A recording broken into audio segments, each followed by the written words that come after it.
ওই যে বাংলাদেশের ডক্টর ইউনূস নাই, ওর ছোট ভাইয়ের মেয়ের সাথে আজ 6 মাস ধরে ফেসবুকে প্রেম করছি। কালকে আবার একটা মেয়ের সম্বন্ধ হয়েছিল, ওই মেয়ের বাপ সে লোক বলছে তার নাকি 3খান প্রাইভেট প্লেন আছে, একটা নাকি বিয়ের পর আবার আমার নামে লিখে দিবে। দেশের ঘরে এখন খাসির মাংসের দাম 800 টাকা কেজি হলো না, আর তুই 2000 টাকা খাসির মাংস খেয়েছিস, এই কথা কি বিশ্বাস করা যায়? না আব্বা, ভোজ বাজার করতে হবে না, এই দেখো আমাদের পয়সা মিষ্টি কিনে নিয়েছি, মিষ্টি খাও।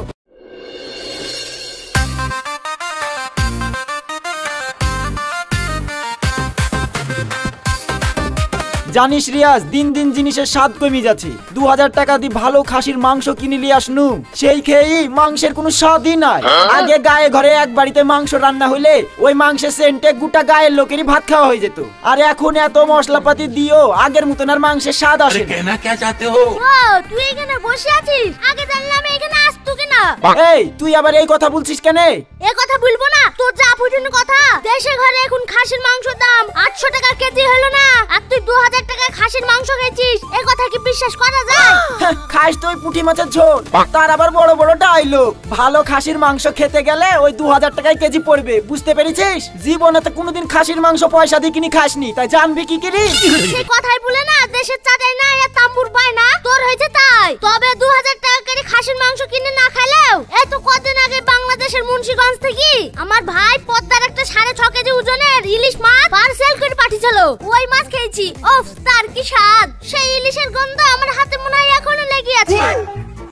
কি বললি? 6.5 কেজি ওজনের ইলিশ নাকি? তাহলে মনে হয় ওই ইলিশ পদ্মার ইলিশ না, ওই পুকুর টুকুরে হয়েছিল, তোর ভাই তোকে ছিপটি ধরে পাঠিয়ে দিয়েছে।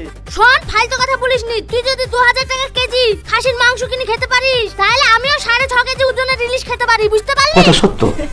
লেলে অত রাগ করিসনি। তা তোর ছেলের কি খবর? শুনলু নাকি চাকরি বাকরি কিছুই পায়নি, বাড়িতে বসে বসে খায় আর ঘুমায়। ও ছেলে বাড়িতে রাখার দরকার কি? ঘাত ধরে বাড়ি থেকে বের করে দিবি। আরে সুহান, তুই ভুল শুনেছিস। আমার ছেলের পুলিশে চাকরির ইন্টারভিউ হয়ে গেছে, আর কদিনের মধ্যে থানার বড় বাবু হয়ে যাবে। আর তোর ছেলের খবর কি? শুনলু নাকি কাজ কাম কিছুই করে না, পাড়ায় পাড়ায় দাম ফাঁকি করে বেড়ায়। না রে, তুই ভুল শুনেছিস। আমার ছেলেও ভিডিও হওয়ার লাগি পরীক্ষা দিয়েছে, আর কদিনের মধ্যে আমার ছেলে ভিডিও হয়ে যাবে, বুঝতে পারলি? হ্যাঁ হ্যাঁ, সবই বুঝতে পেরেছি, তুই থাক, আমি কেন। আচ্ছা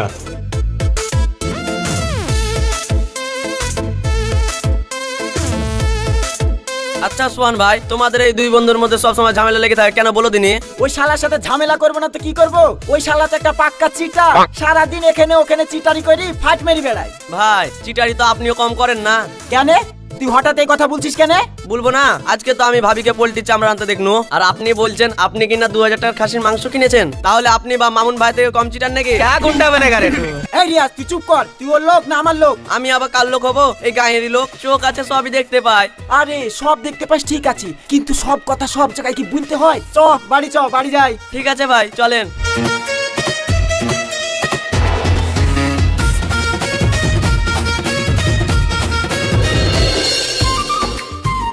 কি বলবো গো রুমিতা, বাড়িতে টিকা খুব মুশকিল হয়ে গেছে। ডেলি ডেলি একটা না একটা মেয়ে সম্বন্ধ এসেই যাচ্ছে। কোন মেয়ের বাপ বলছে তার একটা মেয়ে 50 বিঘি সম্পত্তি আছে, বিয়ের পর নাকি সবই আমার নামে লিখে দিবে। কালকে আবার একটা মেয়ের সম্বন্ধ এসেছিল, ওই মেয়ের বাপ সে লোক বলছে তার নাকি 3খান প্রাইভেট প্লেন আছে, একটা নাকি বিয়ের পর আবার আমার নামে লিখে দিবে। আমারও তো বাড়িতে থাকা মুশকিল হয়ে যাচ্ছে গো। এই তো কালকেই খালা ফোন করেছিল, খালার ভাসুরের একটা ছেলে আছে, সে নাকি লন্ডনের ডাক্তার, এই কদিনের লেগে ছুটিতে বাড়ি এসেছে, আর ছবি দেখে আমাকে পছন্দ করে নিয়েছে, আর বলছে নাকি একবারে বিয়ে করে আমাকে লন্ডন নিয়ে চলে যাবে। আমিও কি করব ভেবে পাচ্ছিনি। শুনো, ওই লন্ডনের ডাক্তার তোমাকে বিয়ে করতে আসবে না, বুঝতে পারলে তো? ঝাড়ি মারছো, একটু দেখে শুনি মারো। হ্যাঁ, আমি ঝাড়ি মারছি না, আমি ঝাড়ি মারছি। আর তুমি মনে হয় খুব সাধু, প্রাইভেট প্লেনের মালিকের মেয়ে তোমার মতো বেকারকে বিয়ে করতে আসবে না? তুমি আমাকে কোচে খোকি পেয়েছো। আরে শোনা, তুমি রাগ করছো কেনে? আমি কি তোমাকে কম ভালোবাসি? আর তাছাড়া সম্বন্ধ আসলো তো কি হলো? আমি কি তাদেরকে বিয়ের কথা দিয়ে দিয়েছি নাকি?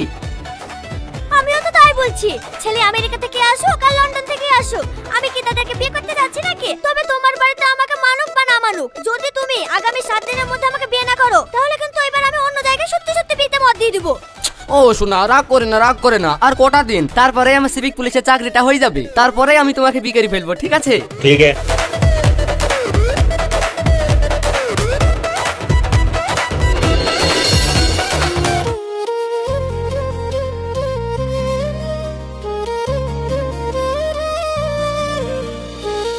আচ্ছা মোশাররফ, তোমার সে চাকরির কি হলো?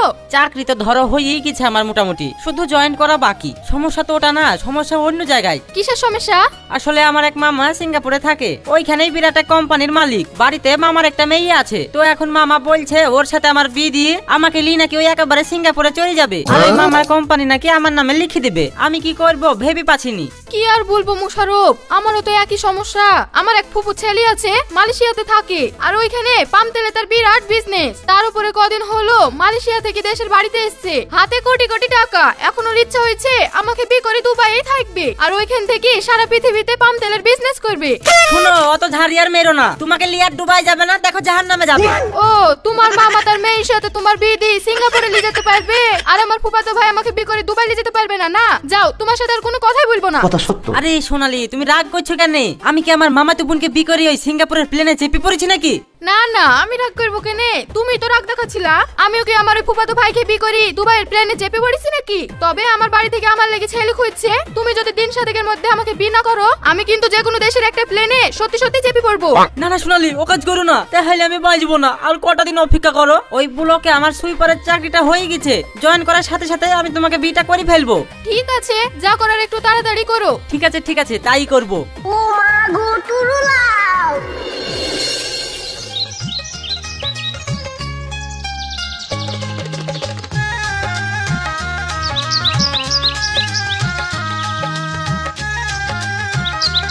আব্বা, তাহলে আমি প্রাইভেটে চলে গেলাম। ঠিক আছে মা, সাবধানে যাস। এই শোন সাহেব, যেখানে যাচ্ছিস যা, বিকালের মধ্যে কিন্তু বাড়ি ঘুরে চলে আসবি। কেন আব্বা? কেন তুমি জানো না, আজ তোমাকে ওই নারায়ণপুরের ফজলু ভাই তার মেয়ের সাথে বিয়ে লেগে দেখতে আসবে। না আব্বা, আমি ওই লোকের মেয়েকে বিয়ে করতে পারবো না। ওই মেয়েটা তো একটা ঠ্যাং ন্যাংরা।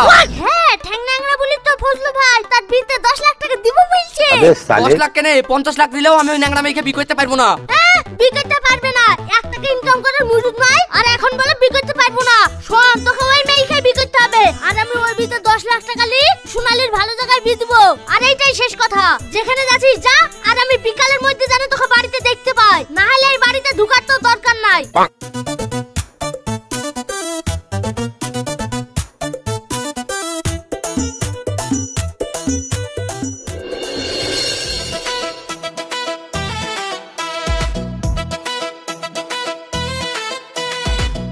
আব্বা, আমি বন্ধুদের সাথে একটু বাইরে যাব, আমাকে 500 টাকা দাও। 500 টাকা নাকি? টাকা কি গাছের পাতা যে ছিড়বো আর আমি তোকে দিব? শোন, তোকে বন্ধুদের সাথে বাইরে যেতে হবে না, তুই বাড়িতেই থাক। ওই ছলিমতি ভাইয়ের মেয়ের সাথে তোর বিয়ে ঠিক করেছি, ওর আজকে তোকে দেখতে আসবে। না আব্বা, আমি ওই মেয়েকে বিয়ে করতে পারবো না, ওই মেয়ে তো কালো পেঁচি। কালো পেঁচি? তুমি আবার কি এতখিনি আদ্দামরা ওই বাড়িতে বসে আছো, বাপের ঘাড়ে বসে বসে খাচ্ছো, আবার বলে ওই মেয়েকে নাকি বিয়ে করতে পারবে না? শোন, ছলিমতি ভাই বলিছে বিয়েতে তোকে 10 বিঘি জমি দিবে। চাকরি বাকরি তো কিছুই পালিনি, বিয়ের পর ওই জমিগুলা আবাদ পানি করে খাবি। কেন আব্বা, তোমার তো জমি জমা কম নাই, ওই জমিগুলোর ভেতর থেকে একটা জমি বেচি আমাকে একটা ব্যবসা করে দাও না, তাহলেই তো হয়ে যায়। আমার জমি বেচতে এসছে। শোন, তোর লাগি আমি আর 1 টাকাও খরচ করতে পারবো না। এমনিতেই তোর পিছনে আমি অনেক টাকা খরচ করে ফেলেছি, আবার সামনে রুমি তার বিয়ে দিতে হবে, তোর পিছনে আমি আর 1 টাকাও দিতে পারবো না। আব্বা, আমি এখন বিয়ে করবো না। আরে রুমিতা, তোর লেগে একটা ভালো ছেলের সম্বন্ধ এসছে। ছেলে ব্যাঙ্গলারের বড় ঠিকাদার, তুই চিন্তা করিস নি। ওই ছেলের সাথে তোর বিয়ে হলে তুই দেখবি অনেক ভালো থাকবি। তুই ঘরে যা মা, তুই ঘরে যা।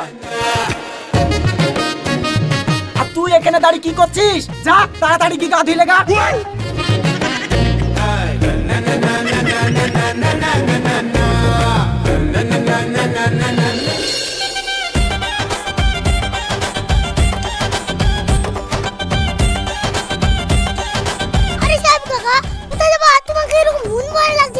কি বলবো গো ভাইপো, আমি বিরাট টেনশনের মধ্যে আছি।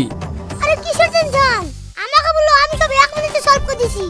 তাহলে শুনো ভাইপো, আসলে আমার আব্বা আমার বিয়ে ঠিক করেছে একটা ল্যাংড়া মেয়ের সাথে। এদিকে আমি আমাদের পাড়ার সোহান চাচার মেয়ে রুমিতাকে খুব ভালোবাসি, এখন আমি কি করব ভেবে পাচ্ছিনি। আরে কাকা, তোমার বিয়ে হয়ে গেছে পাকা, তাই লাগে তুমি এত টেনশন করছো কেন? আমাকে দেখে কিছু একটা শিখতে তো পারো। তার মানে? শুনো কাকা, কাউকে বলো না। ওই যে বাংলাদেশের ডক্টর ইউনুস নাই, ওর ছোট ভাইয়ের মেয়ের সাথে আজ 6 মাস ধরে ফেসবুকে প্রেম করছি। আর এই দেখো আজকে কথা হয়ে গেছে, আমি এখনই ওকে বাংলাদেশ থেকে বিয়ে করে আনতে আছি।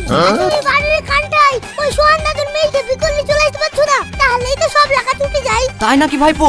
এই কথা তো কোনোদিন শুনিনি। আরে এইসব গোপন কথা, এইসব কথা কি সব জায়গায় ভুলা যায় নাকি? আসলে আমি তোমাকে অনেক আপন ভাবি তো, তাই তোমাকে আমি বললাম। তাহলে তুমি থাকো, আমার আবার যেতে দেরি ঠিক আছে।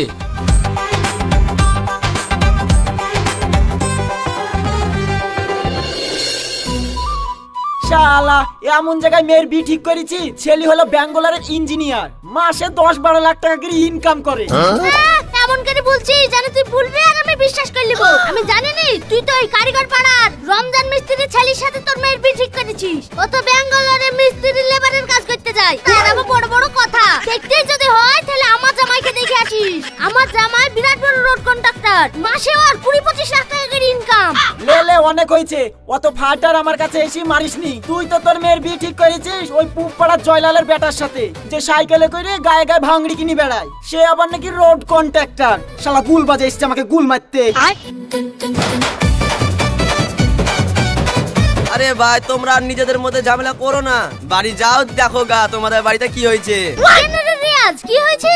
কি আবার হবে, তোমার ছেলে সাহেব আর ওই সুহান ভাইয়ের মেয়ে রুমিতাকে বিয়ে করেছে। আর সুহান ভাই আর তোমার ছেলে মুশারফ ওই মামুন ভাইয়ের মেয়ে সোনালীকে বিয়ে করেছে। এ তুই কি বলছিস রে রিয়াজ? হ্যাঁ আমি ঠিকই বলছি, আমার কথা বিশ্বাস না হলে বাড়িতে গিয়ে দেখে আসো গা। ফালতু ফালতু আমাদের ঝামেলাই করা হলো, এদিকে আমাদের ছেলে পিলিরাই তো ঠিক নাই। সম্পর্কে যখন আমরা বিয়ে হয়ে গেলাম আর ফালতু ব্যাপার নিয়ে ঝামেলা করব না। তবে ছেলে মেয়ে যখন বিয়ে করে ফেলিছে আমাদের মেনে লিয়াটাই ভালো। আর ভোজটা কিন্তু বড়গিরি করতে হবে। বিয়ের ভোজটা বড় সড়ো করেই হবে। আমি ভাইকে বলে দেবো একবারে বাংলাদেশের চাঁদপুর থেকে ওই 6.5 কেজি ওজনের ইলিশ ভাই কুইন্টাল পাঁচে প্যাক করে পাঠিয়ে দিবে। ওই ইলিশ দিয়ে ভোজটা হয়ে যাবে। তাহলে আমি বাবা দিব কেন? আমিও বিহার থেকে 100 পিস দল বলি রিয়াজি খাসিলি চলে আসবো, বিরাট বড়গিরি ভোজ করব, ঠিক আছে? ঠিক আছে বিয়াই, ঠিক আছে। এই শালারা তো জীবনেও পাল্টাবে না, যেমন চিটার আগে ছিল এখনো সেই চিটারই থেকে গেল। এদের কথা শুনতে গেলে আমার নিচের জিনিস মাথায় উঠে যাবে, তার চেয়ে বড় নাম বাড়ি যায়। শোন বর্ধমানে সীতাভোগ আর মিহিদানা আসবে। হ্যাঁ হ্যাঁ, তাহলে আমি নবদ্বীপের ওই লাল দইটা নিয়ে আসবো, আর শক্তিগড়ের ল্যাংচা নিয়ে আসবো, আর বাগবাজারের বড় বড় রসগোল্লা, ঠিক আছে? আচ্ছা ঠিক আছে। আব্বা তোমাকে আর কষ্ট করে বাংলাদেশে গিয়ে ইলিশ আনার দরকার নাই, আমরা রেজিস্ট্রি বিয়ে আগে সেরে ফেলেছি।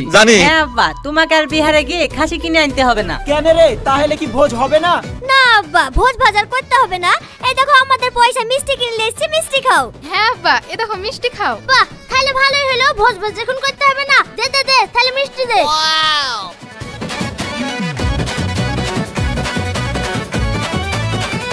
সোহান, এখন ভোজ ভাত হলো না তো কি হলো? আর কদিন বাদ দিয়ে তো লাতে নাতনি হবে, তখন নাই তাদের মুখে ভাত ভোজ ভাতটা ভালো করে করবো। হ্যাঁ মামুন, তুই ঠিক বলেছিস।